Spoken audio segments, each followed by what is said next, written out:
yako. Chagua Star TV, kituo kilicho bora. Star TV brightness your day.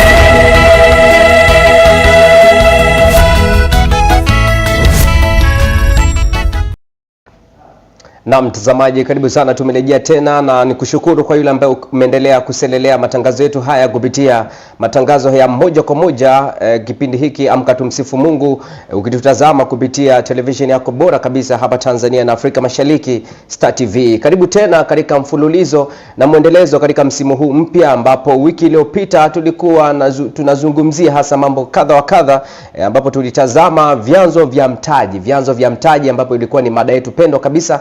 Lakini kwenye vyanzo vya mtaji tuliangazia kipengele cha kwanza ambacho kilikuwa kinasema wema kama mtaji wa maisha, na ilikuwa ni njia bora kabisa kwa kuona wema ambao unaweza kufanya kubadilisha maisha yako ya ndani zaidi, na hata pia kuweza kupata mafanikio. Na leo nimempendeza Mungu kwa kweli kuwa ni Jumapili nyingine ya pekee kabisa kuwa na mtumishi wa Mungu, na huyu si mwingine ambaye amekuwa akitubariki hapa kupitia kipindi hiki ama kupitia meza hizi, ni mchungaji Boniface Steven kutoka kanisa la EAGT kule Bujora Kisesa hapa Mwanza, Tanzania. Na tuko naye hapa tena siku ya leo, ambapo tunaenda kutazama tena katika hatua nyingine ya pili, ambapo hatua ya pili ikiwa ni wiki yetu ya pili, ambapo leo anaenda kutazama sura ya pili ambayo itakuwa inasema nia, utayari na shauku. Nia, utayari na shauku, ambapo kuna mambo mengi sana ambapo humu mimi pia nimesoma na kupitia. Ni namna jinsi ambavyo utatamani ndoto yako. Ukiwa na nia utafahamu vitu vingi sana. Nia ni nini, utayari ni nini, na shauku ni nini katika maandiko matakatifu ya Biblia. Na hiki ndicho kitabu ambacho ni mwongozo katika maisha yetu, ambayo itakufanya wewe pia kubadilisha maisha yako. Na kama unahitaji soft copy ama hard copy, pia unaweza kuungana naye mwishoni wa kipindi hiki ili uweze kupata baraka wa kitabu hiki. Vyanzo vya mtaji ni kitabu ambacho kitakufanya wewe kubadilisha maisha yako kuanzia sasa, na kupata hatua nyingine pia ambayo itakufikisha mahali ambapo ni salama zaidi. Nikukaribishe sana mtumishi wa Mungu. Bwana Yesu asifiwe. Amen. Kuanzia Jumapili iliyoisha na leo tumekutana tena. Kwa kweli Mungu bado anatutunza. Amen, amen, amen. Na umependeza kweli kweli na mchungaji. Asante. Asante. Natumaini ni Jumapili njema na iliyobarikiwa kabisa. Naam, watazamaji wanatutazama kwa sasa, na leo tunaelekea katika sura ya pili ambapo tutaenda kutazama nia, utayari na shauku. Lakini kabla tujafika kule, sisi huanza kwa njia ya maombi kwa kumshukuru Mungu. Karibu sana. Tunaweza mambo yote katika yeye tutie nguvu kabisa. Tuombe. Baba yetu na Mungu wetu mwema, mfalme, Mungu mwenye nguvu, tunakushukuru kwa saa hizi ambazo tena umeturuhusu tuwepo hapa, ili Mungu katufunze kwa ajili ya mafanikio yetu, na utukufu kurejea wewe, ili baraka zituijilie sisi. Asante kwa nyakati zote hizi, acha Roho Mtakatifu atawale na tutangulie kwa utukufu wa jina lako. Yule shetani ibilisi mwenye uovu hana mamlaka tena, akanyamaze kimya, ili watoto wako uliowakusudia tena Mungu kwa ajili ya chakula hiki Baba wakale kwa ajili ya utukufu wako. Nikupitie jina la mwanao Yesu ninaomba na kuamini. Amen. Amen, amen, amen. Amen. Karibu sana mchungaji, hasa kwa ufafanuzi zaidi kwa wiki iliyopita, kwa kugusa kidogo sana kwa wale ambao huenda ni mara ya kwanza leo wanakutazama na walipitwa vingi katika wiki iliyopita ile ya kwanza kabisa katika sura ya kwanza. Ndio. Asante sana mtumishi wa Mungu Masanja. Kwanza mimi nimshukuru Mungu kwamba tunalojifunza ambalo somo hili tayari limeandikwa kwenye kitabu, ni kitabu kwa maana kwamba ni kitabu kinachoeleza vyanzo vya mtaji. Vyanzo vya mtaji. Na nimshukuru Mungu kwamba moja ya watu ambao wamefanikiwa kupata kitabu hiki ni wewe. Amen, amen, na amen. Nimshukuru Mungu tena zaidi kwamba si kukipata tu, nilipofika mahali hapa nimefurahi kupata ushuhuda kutoka kwako kwamba umekisoma na kuna kitu umepata. Kuna kitu umepata ndani. Maana yake kwamba ndani ya kitabu hiki kuna hazina ya vitu vizuri ambavyo kama mtazamaji wangu anayetutazama wakati kama huu akifanikiwa kupata nakala ya kitabu hiki, either kupata soft copy yake ama kupata hard copy yake, ninatumai kwamba naye atafurahi kama wewe ambaye umefurahi na kunishuhudia kwamba umesoma na kuna kitu cha thamani sana umepata ndani yake. Amen. Na Jumapili iliyopita tuliangalia chanzo cha kwanza cha mtaji ambacho mtu akiwa nacho ni kwa namna gani kinaweza kumsaidia kufanikiwa katika maisha yake. Na leo kwa kuwa Mungu ametujalia, tutatazama chanzo cha pili. Okay. Chanzo cha pili.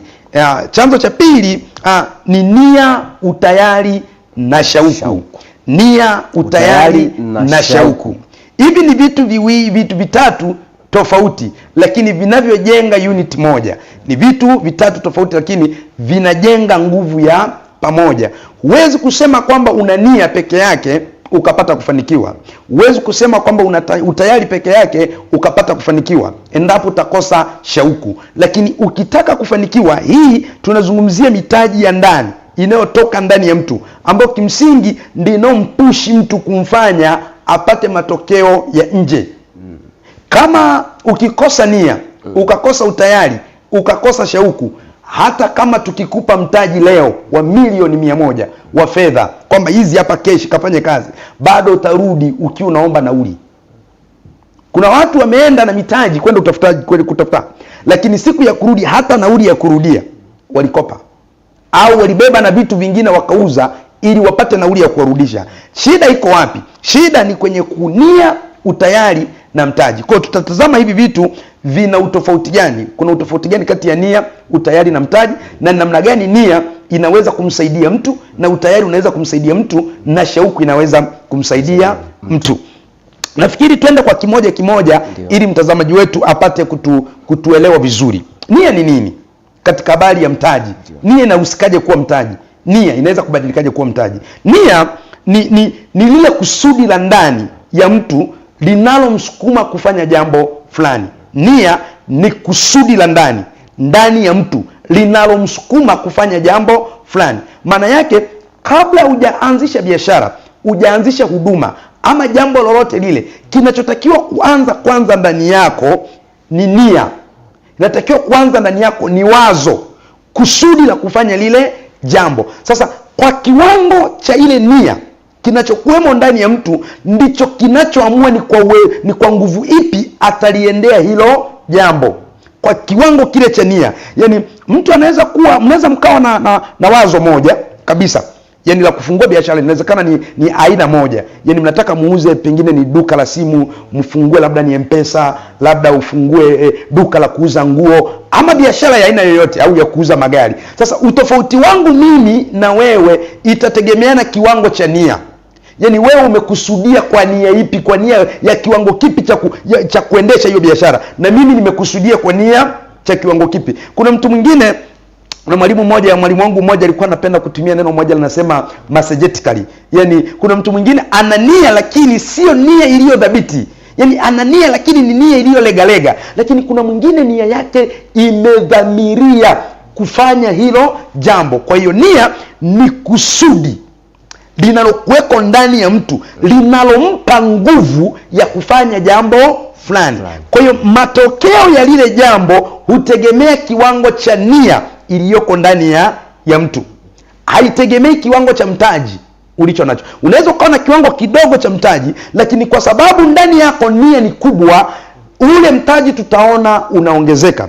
Ndio maana unaweza ukakuta kuna mtu mwingine alifanikiwa kupata mtaji wa milioni 1, lakini katika kuanza biashara ulishangari drop, alishuka badala ya kuendelea mbele. Lakini kuna mwingine alipewa shilingi 10,000 tu, lakini siku ya siku tumemkuta na mtaji wa milioni 1. Yule alipewa milioni 1 umeisha.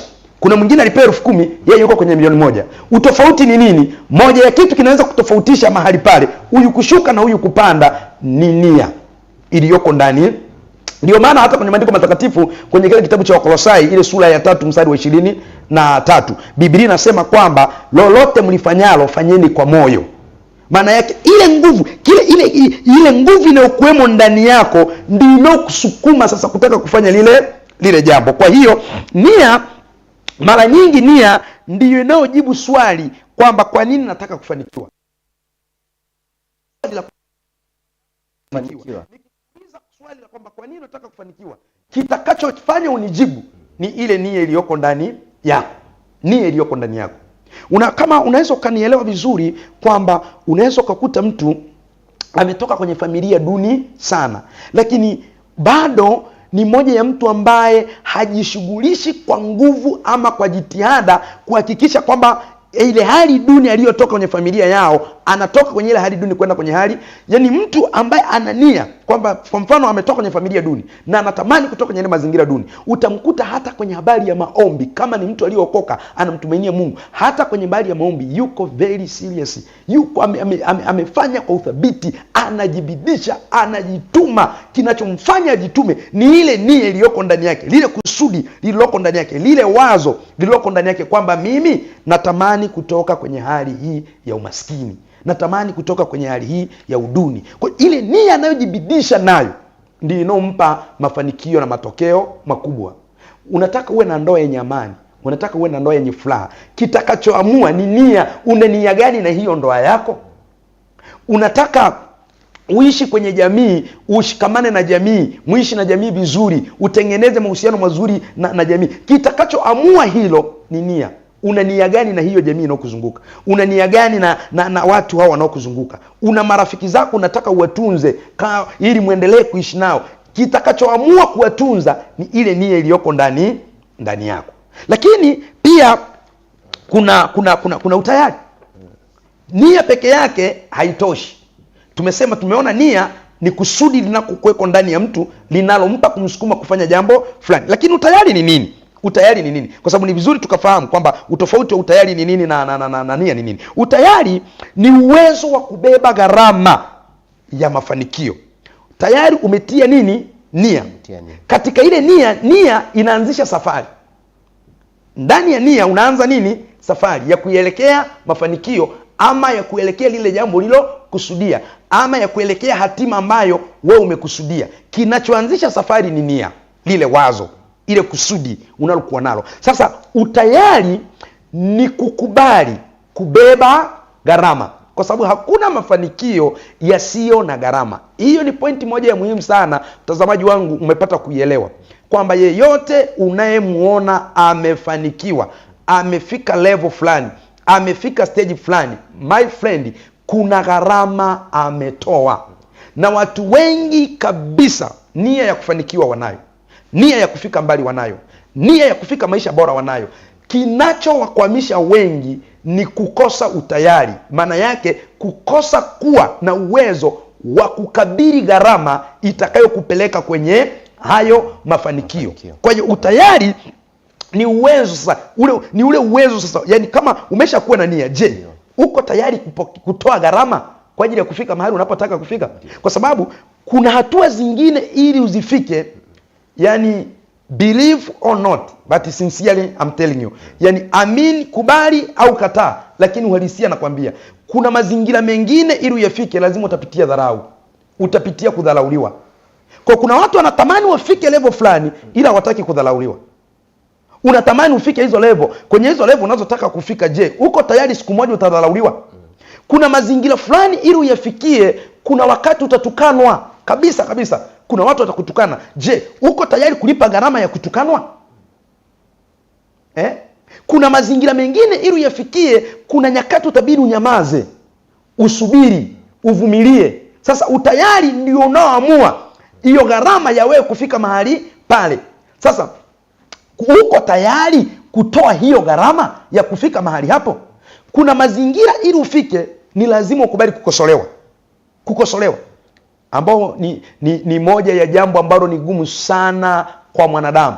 Mwanadamu anapenda kusifiwa, mwanadamu anapenda kufagiliwa, mwanadamu anapenda kutiwa tu moyo. Lakini ili ufanikiwe sasa, kuna mazingira utalazimika kufanya nini? Kukosolewa. Aidha kukosolewa kitabia, aidha kukosolewa kimiundombinu, aidha kukosolewa wazo lako ulilo nalo, kwamba lile wazo ulilo nalo kuna watu watalikosoa, kuna watu watalichallenge lile wazo. Sasa je, uko tayari kupokea huko kukosolewa? Tunaposema utayari, tunamaanisha kwamba katika hilo nia uliyokusudia, si kila mazingira utakayofika watakupa heshima sawasawa na nia yako, watakupa heshima sawasawa na jina lako, watakupa heshima sawasawa na kile ulichokikusudia. Kuna mahali utafika hawatakupa heshima sawasawa na ulivyotegemea kupewa. Sasa je, uko tayari kulipa gharama? Unanielewa vizuri mtumishi wa Mungu Masanja? Yani ndio Je, huko tayari kulipa gharama? Kulipa gharama. Nia unayo ndio ya kufanikiwa. Ndio. Je, uko tayari kulipa gharama ya hayo mafanikio? Sawa kabisa, ngoja tuende kwa mtazamaji moja kwa moja kwa sasa. Na mtazamaji pia ambaye unatufuatilia kwa sasa kupitia kipindi Amka Tumsifu Mungu na Kusihi, njia bora zaidi ya wewe kuweza kuwasiliana nasi, unaweza kutufuatilia kupitia nambari ya simu ambayo unaitazama hapo kwenye television yako ama runinga yako hapo nyumbani kupitia 0655770796 0655770796 0655770796. Hiyo ni namba ambayo itakuwezesha wewe basi uweze kushiriki nasi kwa hiki ambacho kinaendelea hapa, kuweza kutuma jumbe zako ama maoni ama swali pia kutokana na kile ambacho kinajadiliwa na mada ambayo iliyoko mezani kwa sasa. Tuko na mchungaji Boniface Steven kutokea kanisa la EAGT Bujora pale Kisesa. Karibu sana mchungaji. Asante. Tulikuwa tunazidi kuelezea habari ya kuwa tayari. Kuwa tayari kwamba unaweza ukawa na wazo zuri lakini lile wazo likafungukiwa maarifa. Sasa tunaposema utayari tunamaanisha ni kukubali kutoa gharama. Kuna wakati itakulazimu kutoa gharama ya kupata maarifa mapya juu ya hilo wazo lako. Sasa je, unaposema kwamba sasa ule utayari unakuwa na tayari kufanya ile jambo. Kwa hiyo utayari wa kukubali kutoa gharama unapounganika na lile wazo lako ndo inakupushi kwenda kwenye mafanikio yako. Lakini kuna kitu cha tatu ambacho ni shauku. Shauku ni nini? Ambacho ni shauku. Ni vizuri tukaelewa shauku ni nini. Shauku ni ule moto sasa unaokuwemo ndani ya mtu, unaomsukuma yule mtu kufanya aendelee na ile nia yake. Yaani shauku ndiyo inakufanya ustahimili changamoto ambazo utakutana nazo. Mtu anapokuwa na shauku ya kufanya jambo fulani, ile shauku inayokuwemo ndani yake ndio inaompa sasa nguvu ya kutokukata tamaa. Shauku ndio inaokupa kufanya zaidi ya wengine. Kwamba kweli jambo ni moja. Tayari una nia. Tayari umekubali kulipa gharama. Sasa shauku ni kama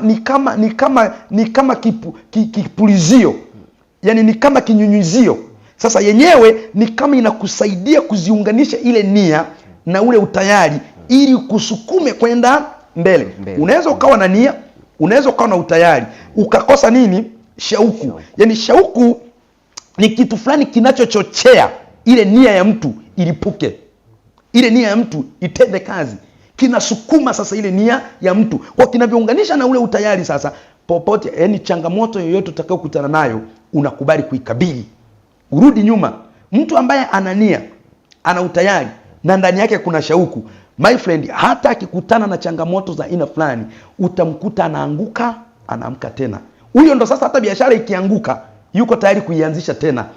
Ikianguka yuko tayari kuianzisha tena. Akiona ameanzisha eneo fulani bado imeshindikana, utamuona baada ya muda fulani amehamia eneo fulani. Yaani kama alianzishia Sabasaba, ameona soko la Sabasaba linani, utamkuta tena amehamia yuko soko la Ilemela. Utamkuta yani atapambana sasa kupitia ile nia na utayari na shauku. Siku ya siku utamkuta amesimama.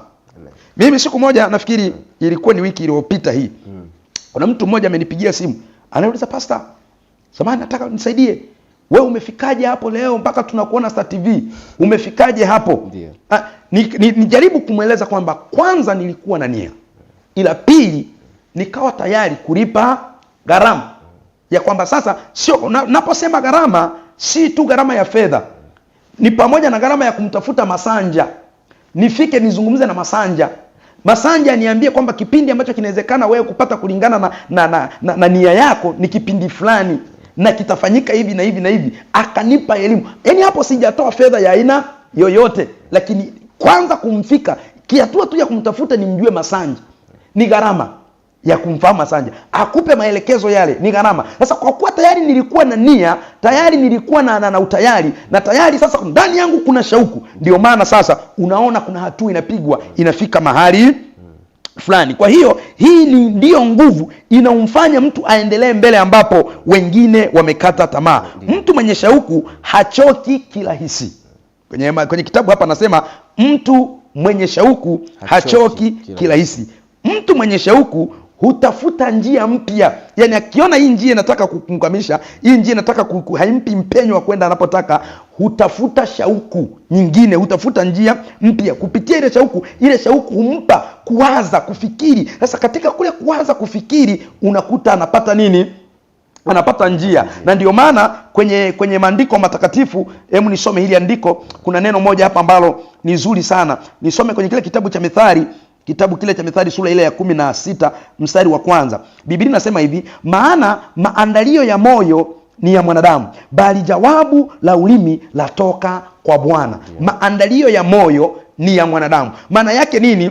Lile wazo unalokuwa nalo, ule utayari unaokuwa nao, na ile shauku unayokuwa nayo, hivyo vitu vinakuwa ndani ya moyo wa nani? Wa mwanadamu. Sasa katika ile nia na ule utayari na ile shauku yako unayokuwa nayo, hayo ndo maandalio ya moyo. Anasema sasa Mungu anachokitazama sasa, kipindi moyo wako, ufikra yako, akili yako inazidi kuhangaika kwamba namna gani Mungu nisaidie, niweze kupenya hapa, niweze kuvuka hapa, niweze kufika pale. Kipindi unahangaika katika ile, ndo Mungu anatoa jawabu. Ndo Mungu anatengeneza njia. Amen. Mungu hawezi kutengeneza njia kama ndani yako hapana nia, kama ndani yako hapana utayari, kama ndani yako hapana shauku. Hata kama atatokea ndugu yako, atatokea kaka yako, atatokea mjomba wako, atatokea baba yako, akashika fedha akakupa mamilioni ya fedha kwamba kafanye kazi, kama hautakuweko ndani yako na nia, utayari na shauku, huo mtaji aliyokupa ni bora angefanya uwekezaji mwingine, maana siku ya siku itarudi ukiwa hauna chochote. Ndio maana hata kwa yule mwana mpotevu, kilichomfanya yule, nia alikuwa nayo, anamfuata baba yake, anamwambiaje? Anamwambia, baba tu nipe sehemu yangu ya nini? Ya mali, nami nikajiwekeze. Lakini ndani yake nia ilikuwemo, utayari wa kulipa gharama hakuwa nao, na shauku ya kufanya vitu hakuwa nayo. Ndio maana unaona mali alienda ikapotea tena, akafanya nini? Akarudi. Kwa kinachomfanya mtu aweze kusimama imara, aweze kwenda mbele, aweze kuimarika katika habari ya utafutaji kwenye eneo lolote lile, unahitaji huduma yako ifike kwenye viwango vikubwa. Inaweza ikawa wewe ni mwimbaji, umeanza kwenye viwango vidogo, umeanza kwenye hali ya kawaida, bado hauna jina, bado haujulikani kwa watu, lakini nataka nikutie moyo kwamba kama ndani yako kuna nia, ndani yako kuna utayari, ndani yako kuna shauku, nataka nikwambie Mungu ataachilia jawabu la wewe kufika unapotaka kufika. Sawa, Mungu ataachilia jawabu la wewe mtazamaji unayetamani kufika pale unapotarajia kufika, na utafika moja kwa moja. Sasa kuna maswali baadhi watazamaji wamekuwa wakituma hapa. Huyu anasema kwamba mimi naitwa Lamek James, nipo Dar es Salaam, mtumishi wa Mungu, mada yenu iko vizuri sana na nimebarikiwa sana. Amen. Huyu ndivyo aliomaliza hivyo. Huyu si mwingine, anasema kwamba Bwana Yesu asifiwe mtumishi. Kwa jina naitwa Richard Gama kutoka Nyamanolo. Swali langu ni, je, gharama za utayari unalipaje kama umekubali kukosolewa na kudharauliwa? Hilo ndio swali lake hivyo. Na imani utakuwa umelinakili vizuri kabisa. Huyu anasema kwamba ubarikiwe sana mtumishi wa Mungu, elimu nzuri, Mungu akubariki. Ni mimi Barnaba Kafuka, nipo Igowelo Mafundi Iringa. Na huyu simu anasema kwamba Baraka Nindi toka Mahanje Songea. Bwana Yesu asifiwe. Nimebarikiwa sana mtumishi wa Mungu, ubarikiwe sana. Na huyu anasema kwamba Bwana Yesu asifiwe hapo, na ni pastor yuko vizuri. Maarifa ndio yanakupa nguvu ya kufanya jambo. Ndivyo alivyomaliza hivyo, akaandika na Kiingereza kwa mbali kabisa. Amen.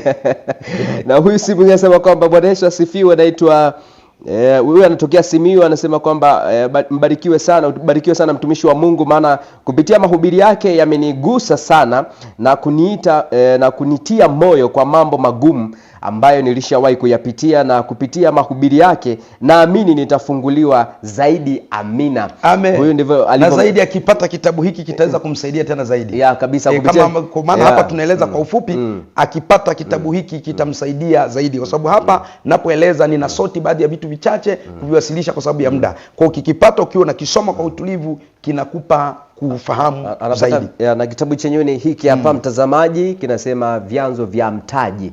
na imani swali la kwanza utakuwa tayari umelinakili. Ndio. Nikimalizia jumbe chache hapa. Huyu anasema kwamba anasema kwamba pastor, mimi naitwa Pastor Benedict mseminari huyu. Naomba kitabu chako ninakipataje? Nipo Dar es Salaam Chanika. God bless you. Huyu ndio alivyomaliza hivyo. Tutapata mawasiliano yake au tampa mawasiliano awe tayari kuandika namba atakapotaja namba yangu. Ndiyo. Ili anitafute alafu nitamwambia jinsi ya kukipata kitabu. Huyu anaitwa Johnny kutokea Tabora hapa. Mchungaji anasema kwamba mchungaji, samahani sana, unatofautisha vipi kati ya nia na lengo? Swali la pili hilo. Na huyu simu kasema kwamba mimi ni Lulande kutoka Shai Kishapu. Woga ni kikwazo, lazima usubutu, nao una faida una hasara. Amini kila jambo unalolifanya kwa kumtanguliza Mungu. Huyu ndiye alivyomaliza. Anasema kwamba hongera sana mtumishi Bairiki wa Msindo huyu. Na anasema kwamba mimi ni Enoki Ngwana Maria, nipo Kahama, nimebarikiwa sana na neno la Mungu. Amen. Siku ya leo. Na huyu anasema kwamba ubarikiwe mtumishi, najua nitabarikiwa. Amen. Na huyu si mwingine anasema kwamba anaitwa Abdalla Songea Mjimwema, mchungaji. Hayo mafundisho yako yanatosheleza kabisa kwa sisi tunaoanza biashara. Unatujenga vizuri sana. Asante sana mtumishi. Amen. Na huyu si mwingine anasema kwamba anaitwa Nelson Niko Kateshi Hanang. Mtumishi wa Mungu uko vizuri sana, naomba kitabu naweza kukipata vipi? Na huyu anasema kwamba Bwana Yesu asifiwe. Mimi nimeyapenda mafundisho yako kutokea Mbeya. Huyu ndivyo alivyomaliza hivyo. Anasema kwamba ubarikiwe mchungaji kutufungua fahamu wa Tanzania. Amen. Maswali yalikuwa ninafikiri yako mawili. Na kuna jingine la tatu pia hapo. Huyu anasema kwamba mimi naitwa Gimenyi Januari, nimebarikiwa sana na mafundisho. Amen. Tuko pamoja. Amen. Habari pastor, naitwa Priska kutoka Shinyanga, naomba kuuliza nawezaje kuanza biashara lakini naanza biashara lakini inakufa, nifanyeje? Nafikiri tujibu kwanza haya maswali. Sawa. Yeah. Tuanze na hilo. Anasema anawezaje kuanza, anaanza biashara lakini zinakufa. Sasa huyo achukue namba yangu. Ndiyo. Alafu anitafute privately. Nitamfafanulia kwa undani namna gani sababu zinazomfanya anaanza biashara na biashara zinakufa. Bahati nzuri mimi ni mwalimu mzuri kwenye eneo la ujasiria mali. Nina uhakika nikizungumza naye itampa kabisa kuanza na kuendelea mbele. Sawa. Kutokana na muda unavyozidi kukimbia na kitabu chako, unaona watu wengi wamezidi kubarikiwa sana. Amen. Muda unazidi kuyoyoma, mambo mazuri yanazidi kuongezeka, madini yanazidi kushuka. Amen. Kuna mmoja aliuliza swali kutofautisha kati ya nia na lengo. Mmoja aliuliza kutofautisha kati ya nia na lengo. Nia tumesema kwamba ni lile kusudi linalokuwemo ndani ya mtu, ama ni lile wazo linalokuwemo ndani ya mtu linalompa kufanya jambo fulani. Nia ni kusudi ama wazo linalokuwemo ndani ya mtu kumfanya afanye jambo fulani. Lakini malengo, amesema utofauti kati ya nia na malengo. Malengo ni ule mwelekeo wa lile jambo analotaka kulifanya. Kwamba nataka kufanya jambo fulani, nataka kufanya biashara, nitaanzia wapi? Nitaishia wapi? Malengo ndiyo yanayojibu swali kwamba ni wapi nitaanzia, ni wapi nitaishia. Nia ni kusudi ama wazo tu mtu anakuwa nalo. Sasa lile wazo linapopata picha ile kamili kwamba mimi nitaanzia hapa, nitafanya hivi, nitaelekea hapa. Sasa lile sasa ndo linakuwa lengo. Yaani wazo sasa likishapata picha kamili, ile nia ikishapata picha kamili, uhama kutoka kwenye nia huenda kwenye lengo. Kwa hiyo lengo ni kwamba inatoa mwelekeo wa ile nia. Yeah. Sawa kabisa. Na kuna swali ameuliza kwamba kama yuko tayari sasa, ana utayari wa kulipa gharama, hasa gharama ya kukosolewa, ndio amezungumza hivyo. Atafanyaje ile sasa apate. Sasa kama uko tayari kupokea na uko tayari kulipa gharama hiyo, na eneo lako pengine sasa utakuta watu wale wanaotaka kukusaidia si wanakuja kukukosoa, kwamba wanakueleza. Kwa mfano, nichukulie mfano. Kwa mfano, una duka lako, sawa? Unakuta watu wanakuambia una lugha mbaya, unajibu watu vibaya, jibu watu vizuri. Maana yake tayari hapo umekosolewa. Umeshakosolewa kwamba wewe pengine mteja anapokuja, kuna wale watu ambao wana desturi hii hapa. ana biashara yake ndio hii hapa tulipokaa, yeye anakaa pale pembeni. Alafu mteja akija, yani mpaka aje afike hapa atafute aulize jamani nani wa hapa. Alafu yani, ukiwa bado unahangaika kumtafuta nani muuzaji wa pale, ndo yeye anatoka pale, yani kama ndo anakuja. Unaona?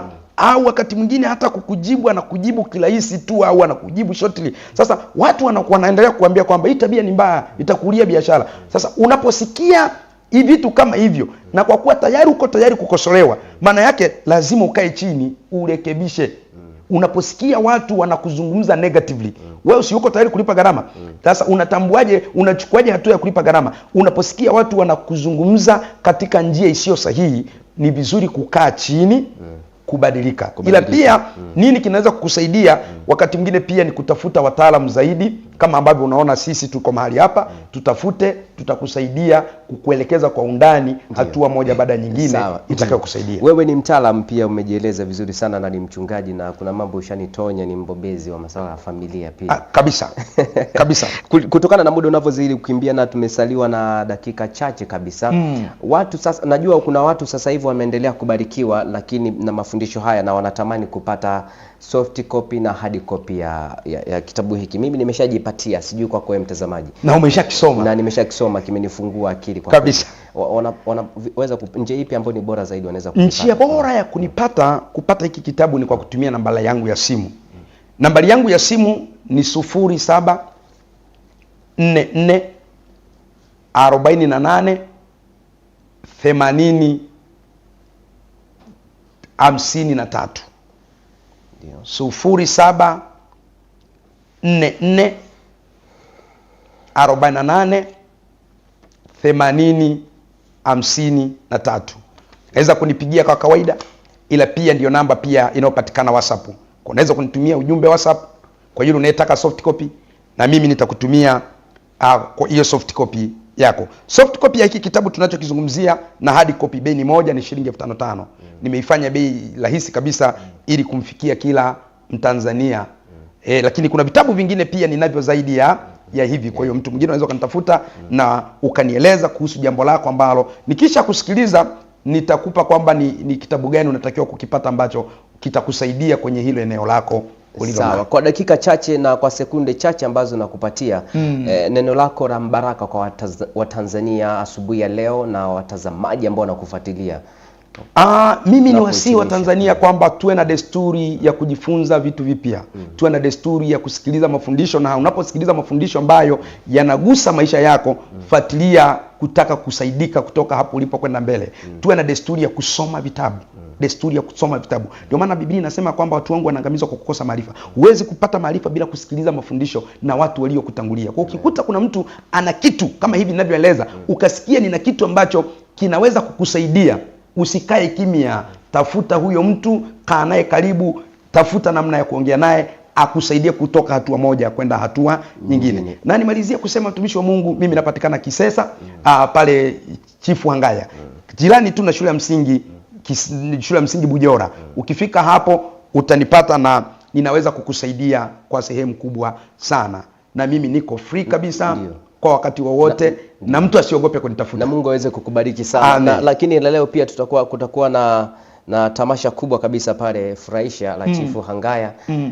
Na tamaduni za Kitanzania zitaoneshwa pale. Mambo mengi kadha wa kadha yatakuwepo kuonesha ujasiri na utamaduni wa Kitanzania, namna jinsi unavyozidi kuendelea kukua kimataifa zaidi. Ndio. Nikushukuru sana kwa siku ya leo kutupatia muda wa pekee katika kipindi Amka Tumsifu Mungu, na imani mtazamaji umebarikiwa katika somo zuri kabisa, ikiwa ni wiki ya pili na ni mwendelezo na mfululizo katika msimu huu mpya kabisa kupitia kipindi hiki, na imani unatamani wiki ijayo itakuwa ni wiki ya tatu. Na tutakuwa na mada ambayo ni mada ya sura ya 3, itakuwa inasema malengo kama mtaji. Malengo kama mtaji, ambapo tutamjibu vizuri mwenye swali aliyouliza kwamba utofauti wa nia na malengo. Ndio. Na asante sana mtazamaji, ulikuwa nami mtangazaji wako Andrea Musimasanja, lakini pia ni washukuru kwa wale ambao wamehakikisha matangazo haya yanaruka moja kwa moja kukufikia mahali kokote uliko. Mwandaji wa kipindi hiki ni Emmanuel Makuliga, mpiga picha kwa usahihi ni Elisha Ndalo, lakini pia mrusha matangazo ni Venita Salvatoli. Tukutane Jumapili nyingine tena, na nikutakie kwa heri ya Jumapili iliyoshiba na yenye neema tele, ila usisahau kufika pale Chifu Hangaya katika viwanja vya Furahisha. Bye bye. usikose kutazama kila siku ya Jumapili asubuhi. Njoo pamoja tumshangilie Mungu wetu kwa mema anayotutendea kila siku. Utasikia neno la Mungu na shuhuda nyingi zinazotutia nguvu. Chagua Star TV.